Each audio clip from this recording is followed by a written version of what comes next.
Bismillahirrahmanirrahim. Assalamualaikum warahmatullahi wabarakatuh. Jumpa lagi bersama dengan channel ini. Dan ini adalah bagian dari mata kuliah Psychology of Education di kelas bahasa Inggris, Tadris Bahasa Inggris Yayan Tulungagung yang saya ampu. Minggu lalu kita sudah bertemu dan berkenalan. Nah, minggu ini saya akan menjelaskan bagian dari materi kita yang sebenarnya tidak sebagai awalan saja untuk materi ini. Karena apa? Karena ini sebenarnya adalah mata kuliah psikologi pendidikan, tapi saya merasa harus menerangkan tentang psikologi umum terlebih dahulu. Karena apa? Karena setahu saya pada kurikulum yang baru itu sudah tidak ada lagi general psychology. Jadi langsung pada psikologi pendidikan. Nah, oleh karena itu butuh pengantar yang membuat kalian bisa memahami lebih mudah ilmu psikologi itu apa.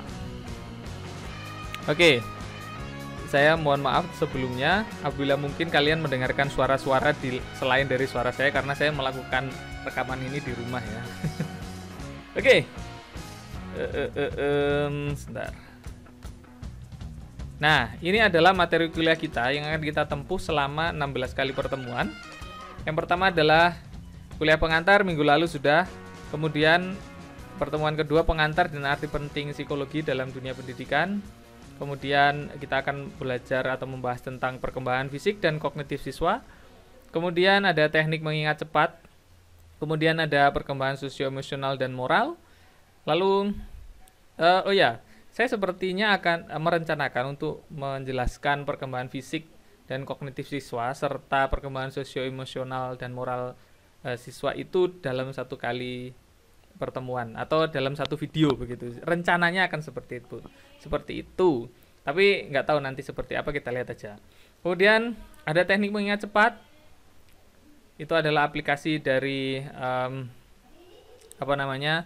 teori kognitif. Kemudian ada teori belajar dan tingkah laku. Ini karena materinya cukup banyak, maka saya bagi menjadi 2. Dan kemudian UTS. Nah, ada ujian tengah semester. Kemudian setelah ujian tengah semester, kita akan membahas tentang teori kognitif, teori humanistik, kemudian hypnoteaching. Kemudian ada pengelolaan kelas 1 dan 2. Menjadi 2 pertemuan juga karena banyak materinya. Cuman ini sebenarnya adalah rencana perkuliahan ketika versi offline. Tapi kalau versi online-nya itu nanti sepertinya akan saya jadikan satu pertemuan juga. Mengingat apa? Mengingat kita kuliah ini kan sudah terlambat ya. Untuk mahasiswa baru seperti kalian semua itu sudah terlambat masuknya. Kalau nggak salah terlambat 2 pertemuan, sehingga kita kayaknya hanya akan bisa ada 14 minggu saja. Cuman kita lihat saja nanti. Kemudian ada motivasi, kemudian ada IQ dan kecerdasan majemuk, baru setelah itu kita UAS. Oke, nilai dari mata kuliah ini akan saya ambil karena nggak mungkin saya melihat keaktifan kalian. Kita mayoritas pembelajarannya asinkron, jadi tidak berada dalam satu forum yang sama. Maka saya akan ganti dengan kuis dan tugas. Aduh Pak, tugas semua Pak. Nah, tenang saja, tugas dari saya itu biasanya hanya membutuhkan 1 lembar HVS atau 1 lembar A4 bentuk PDF. Nanti karena harus kalian upload di aplikasi e-learning, hanya segitu saja, dikit. Jadi saya tidak berencana untuk menyuruh kalian bikin makalah. Saya tidak berencana itu, sama sekali tidak merencanakan itu. Jadi tugas yang saya berikan itu tujuan utamanya adalah untuk memancing keterlibatan kalian dalam proses memahami materi yang saya sampaikan gitu. Kuis juga tujuannya itu. Kuis biasanya hanya yes no question, terus kemudian jumlah questionnya juga 10, jadi tidak banyak-banyak gitu. Dan itu juga tidak setiap minggu. Seling-seling aja, sesempatnya saya. Wih, asik kan? Oke, ini adalah pustaka yang kita pakai dalam mata kuliah ini. Ada yang bisa kalian dapatkan di internet, Karena kalian mahasiswa psikologi, tentu kalian tidak kesulitan untuk membaca bukunya Santrok ataupun Slavin. Nah, ini Santrok ini ataupun Slavin. Saya yakin kalian tidak kesulitan, kalian bisa download di internet. Kalian cari saja, insya Allah bisa kalian dapatkan. Kemudian, kita masuk pada pembahasan mengenai psikologi. Apa sih psikologi itu? Banyak yang kemudian ketika mendengarkan kata psikologi itu yang teringat adalah orang gila. Atau yang teringat adalah orang yang bisa membaca pikiran orang lain. Wah, luar biasa. Saya lama-lama jadi seperti magician. Saya psikolog dan saya sering kali ditanya orang, apakah Anda bisa membaca pikiran saya? Kira-kira jawaban saya apa? Tentu tidak, gitu kan? Tentu tidak. Saya tidak bisa membaca pikiran Anda atau siapapun yang bertemu dengan saya. Terus gunanya ilmu psikologi apa? Nanti di akhir sesi ini kalian akan mendapatkan ya semoga kalian mendapat pemahaman tentang ngapain sih belajar psikologi gitu. Nah, inilah psikologi. Isinya ada tentang kognisi, ada memori, ada belajar, ada perkembangan, ada kepribadian, ada persepsi, ada fisiologi, ada sosial, ada bahasa, dan yang lainnya. Kemudian, dari asal kata, secara etimologis, psikologi berasal, kok etimologis ya? Iya ya, etimologis ya. Ya, dari bahasa, psikologi berasal dari kata psike dan logos. Psike itu adalah jiwa, atau nyawa, atau alat untuk berpikir. Kemudian logos adalah ilmu atau yang mempelajari tentang. Jadi, psikologi adalah ilmu yang mempelajari tentang jiwa. Dari pengertian etimologis ini muncul masalah. Masalahnya adalah psikologi ini mempelajari sesuatu yang tidak bisa dilihat. Siapa yang pernah lihat jiwa? Tidak ada. Tidak ada orang pernah lihat jiwa. Ya kan? Paranormal? Saya nggak yakin paranormal itu tidak bohong ketika mereka bisa melihat jiwa. Ya, kalian boleh tidak setuju dengan saya. Tapi jiwa secara normal itu tidak bisa dilihat. Ya. Masalahnya, kalau ada ilmu yang mengatakan bahwa mereka mempelajari sesuatu yang tidak bisa dilihat, kira-kira bagaimana? Orang akan percaya atau tidak? Tentu saja sulit percaya. Dan itu yang terjadi pada psikologi. Sekian lama psikologi itu digadang-gadang sebagai ilmu yang merupakan anak dari ilmu filsafat, tapi selama itu pula psikologi tidak diakui sebagai ilmu pengetahuan yang ilmiah. Dan ini Oke. Dan itu masalah ya, tidak diakuinya psikologi itu masalah. Kenapa? Karena kemudian ilmu ini tidak berkembang. Nah, sampai kemudian ada seorang bernama Wilhelm Wundt. Dia adalah seorang bisa dikatakan peneliti dari Leipzig University, Jerman. Itu berinisiatif membuat laboratorium psikologi yang pertama di dunia. Dan dibuatnya laboratorium psikologi yang pertama itu menjadi tonggak diakuinya psikologi sebagai ilmu pengetahuan yang modern. Nanti kita akan bahas kenapa psikologi tidak diakui sebagai ilmu pengetahuan yang ilmiah pada awalnya. Dan kenapa baru ketika Wilhelm Wundt membuat laboratorium itu, kemudian dia diakui sebagai ilmu pengetahuan yang ilmiah. Oke, kita lanjutkan dulu pembahasan kita mengenai pengertian etimologis tadi. Ini dari ada bahasa Latin, bahasa Inggris, bahasa Belanda, dan bahasa Indonesia. Intinya semua mengatakan bahwa psikologi adalah ilmu jiwa. Kemudian, nah ini visualisasinya. Jiwa itu kayak apa sih? Tadi sudah dijelaskan, nggak bisa dilihat ya kan? Padahal ilmu pengetahuan itu untuk diakui sebagai ilmu pengetahuan yang ilmiah, dia harus memenuhi 4 syarat. Nanti akan saya sebutkan. Syarat yang pertama adalah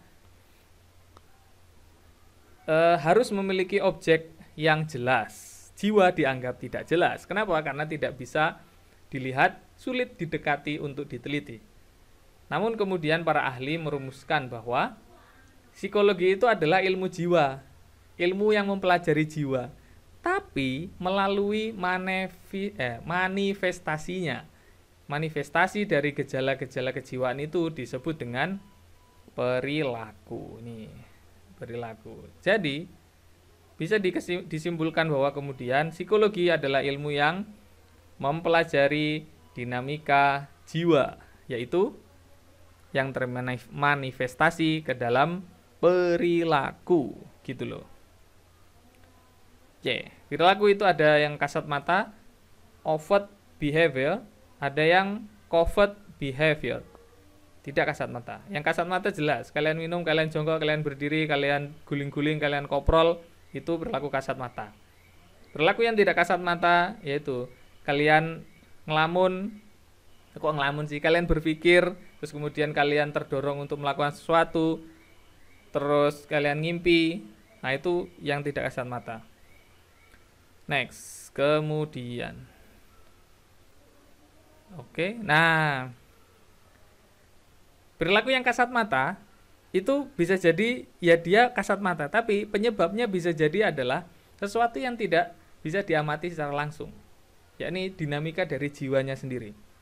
Tiba-tiba kita melihat teman kita di samping, kita duduk lalu senyum-senyum sendiri. Teman yang sebelah kanan senyum-senyum sendiri, teman sebelah kiri itu tiba-tiba berebes-berebes nangis gitu ya. Apa yang menyebabkan mereka melakukan seperti itu? Tentu sesuatu yang tidak kasat mata. Apa itu? Ya proses-proses psikologis di dalam dirinya.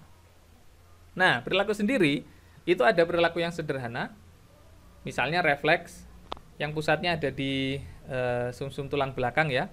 Kemudian ada perilaku yang kompleks yang melibatkan proses mental, fisiologis yang lebih tinggi. Apa misalnya?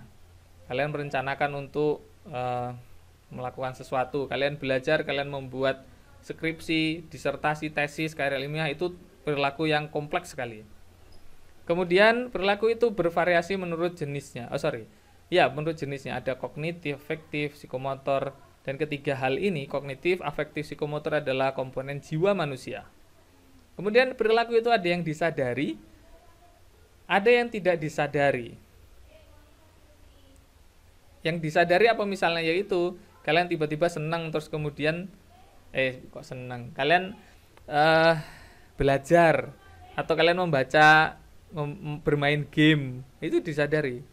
Ada yang tidak disadari, ada misalnya disadari itu sesuatu yang tidak disadari itu adalah sesuatu yang sifatnya kita melakukannya tapi kita tidak tahu bahwa kita melakukannya, atau kita tidak tahu alasan kenapa kita melakukannya. Itu tidak disadari. Apa contohnya?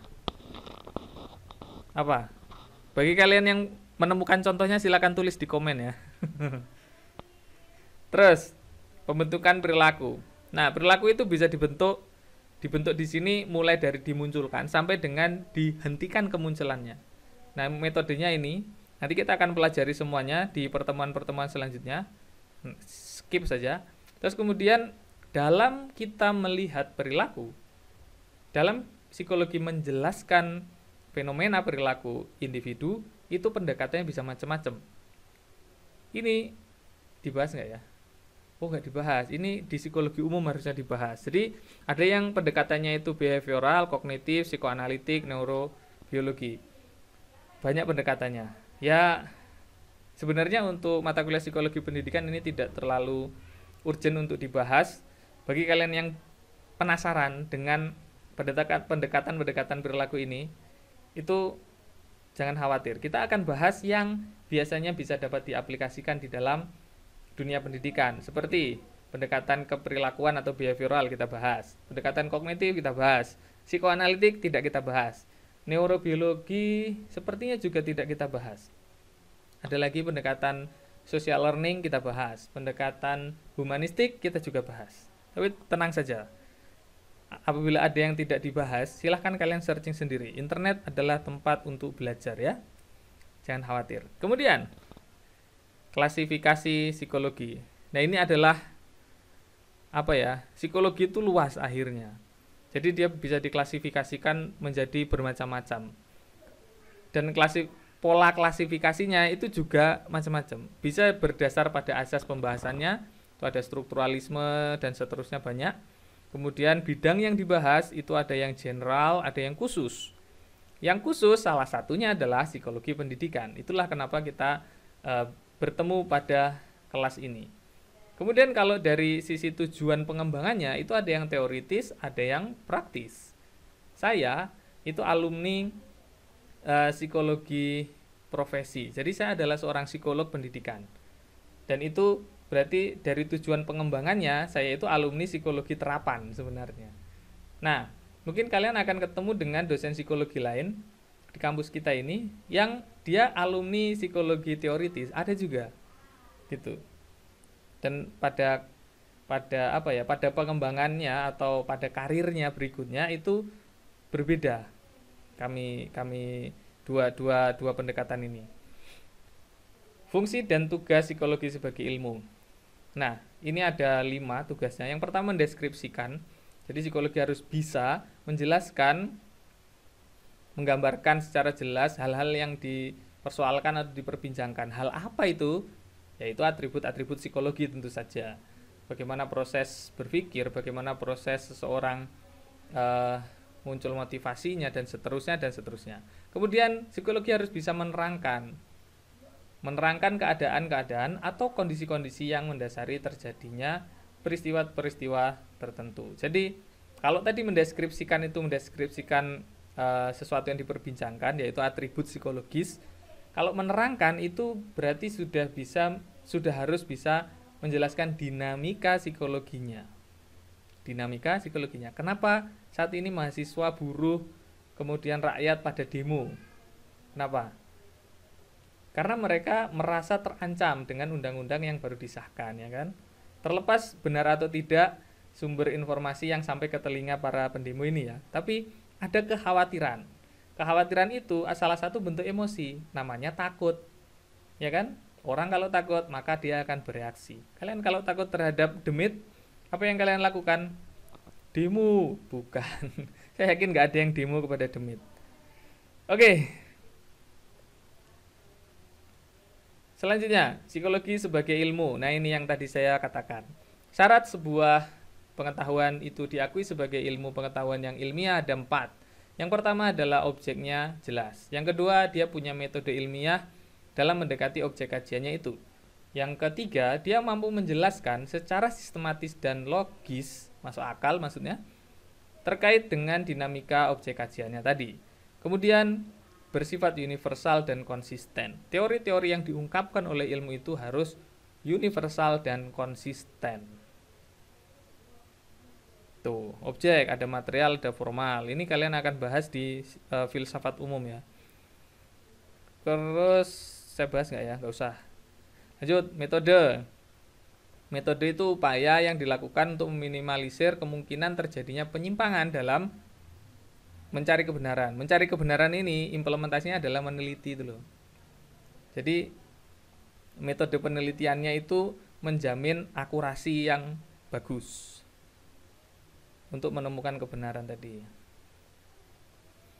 Terus sistematis, maknanya teratur dan dapat menjelaskan secara logis, masuk akal penjelasannya. Gitu. Masuk akal. Kalian kalau misalnya kan sering ya kita ada komedi-komedi di televisi begitu yang mengatakan bahwa orang datang ke dukun untuk mencari tahu tentang sesuatu yang dia tidak tahu gitu. Kemudian tanya kepada dukunnya, misalnya dia kehilangan cincin. Mbak dukun, saya hilang cincinnya. Mbak dukun tahu di mana? Dukunnya kira-kira jawabnya gimana? Saya tidak tahu, tapi coba saya telisik dulu. Wah, gitu kan. Setelah itu dukunnya ngasih tahu lokasi cincinnya ada di sini dan di sini. Nah, kemudian orangnya tadi itu menuju tempat di mana yang ditunjukkan sama dukun tadi. Dan ternyata benar ada di sana. Nah, pertanyaannya kemudian, dukun tadi kalau ditanya bisa nggak menjelaskan bagaimana sampai dukun itu tahu di mana lokasi cincin tadi? Bisa nggak menjelaskan secara logis, sistematis, dengan metode yang standar dan ilmiah? Bisa nggak? Nggak bisa kan? Nggak bisa, susah. susah dijelaskan. Nanti dia bilang, ya yang penting kan ketemu gitu, kamu nggak usah banyak tanya. Gitu. Nah, itu masalahnya. Makanya ilmu perdukunan itu tidak dianggap sebagai ilmu pengetahuan yang ilmiah. Buktinya apa? Buktinya tidak ada fakultas ilmu perdukunan, nggak ada. Nggak ada. Adanya fakultas psikologi. Kalian pergi ke UI, kalian pergi UGM, Unair, Universitas Negeri Malang, ke mana lagi yang universitas besar? ITB, Pak. ITB itu Institut Teknologi Bandung, yang dipelajari ya teknologi. Ya jelas-jelas saja kalau misalnya nggak ada ya. Oke, nih metode penelitian dalam psikologi. Ada longitudinal, ada cross-seksional. Longitudinal itu butuh waktu lama, mendalam. Seperti contohnya penelitiannya Jean Piaget. Jean Piaget itu siapa, Pak? Nanti akan tahu sendiri. Kalau nggak sabar nunggu penjelasannya, silahkan kalian googling. Cross-seksional itu cepat, kurang mendalam. Misalnya apa? Skripsi mahasiswa itu menelitinya kan cepat, sebulan 3 bulan, seminggu selesai. Kenapa? Karena pakai angket, sebarin, analisis data, laporkan, ujian skripsi, lulus. Terus metodenya ada eksperimen, ada non-eksperimen. Eksperimen itu apa, Pak? Ya elah. Ini kalian dapatkan di kuliah metodologi penelitian. Terus metode pengumpulan datanya, observasi kah, wawancara kah, sebar angket kah? Seperti itu. Kalian ada yang pernah ngisi angket? Ya kalau misalnya ada kakak tingkat kalian nyebar angket pada kalian, kalian bantu. Kenapa? Karena bisa jadi suatu ketika kalian akan berada pada posisi yang sama. Dan kalian akan bisa merasakan gimana sakitnya kalau kita minta tolong orang ngisi angket terus ditolak itu. Sakit. Oke, terus manfaatnya apa? Ini dia. Ngapain sih belajar psikologi? Ya kalau saya belajar psikologi, saya pribadi karena memang pekerjaan saya kan dosen psikologi. Jadi kalau nggak belajar psikologi terus gimana, ya kan? Cuman masalahnya kalian kan calon guru bahasa Inggris ya kalau nggak salah ya. Calon guru lah intinya. Ngapain? Yaitu ini manfaatnya bisa untuk diri sendiri dan orang lain. Yaitu untuk berusaha memahami diri kita dari perilaku dan dinamika kejiwaannya. Kalau sudah paham, terus gimana? Kita paham diri sendiri, kita paham orang lain, tentu kita akan bisa memposisikan diri ketika berinteraksi dengan orang lain, memperlakukan manusia lain dengan sebaik-baiknya. Terus kalau sudah bisa melakukan itu bagaimana? Efeknya adalah kita berhasil dalam penyesuaian. Kita berhasil beradaptasi. Kalian jadi guru bisa beradaptasi itu, ukurannya apa?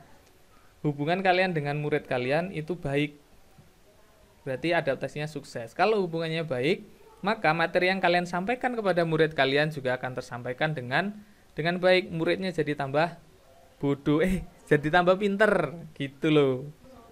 Dong, karo sing mbok warah nih, gitu guys. Oke, 23 slide, banyak banget. Ini slide terbanyak selama saya bikin video pembelajaran. Tapi nggak apa-apa, demi kalian saya rela. Cie. Ya, segitu dulu supaya kalian nggak bosen. Mohon maaf bila mungkin selama menjelaskan ini itu ada gestur, kata-kata atau apapun yang menyinggung perasaan kalian atau tidak berkenan di hati kalian. Saya mohon maaf. Semua bertujuan hanya untuk membuat kalian stay tune di video ini gitu. Tidak usah di skip biar durasinya panjang. Nanti YouTube saya bisa cepet di enggak itu bukan itu tujuannya. Oke, terima kasih sudah menonton sampai akhir. Jangan lupa like dan subscribe channel ini, like video ini. Dan kalau kalian merasa mungkin ada orang lain yang butuh materi ini yang mungkin tidak ikut di kelas saya, silahkan kalian share, bagikan ke sebanyak mungkin orang, nggak apa-apa. Ikhlas saya. Ya. Baik, seperti itu. Sekali lagi terima kasih sudah menonton. Kita tutup kuliah kita dengan membaca hamdalah. Alhamdulillahirabbil alamin. Wassalamualaikum warahmatullahi wabarakatuh. Jumpa lagi pada video-video selanjutnya. Dah.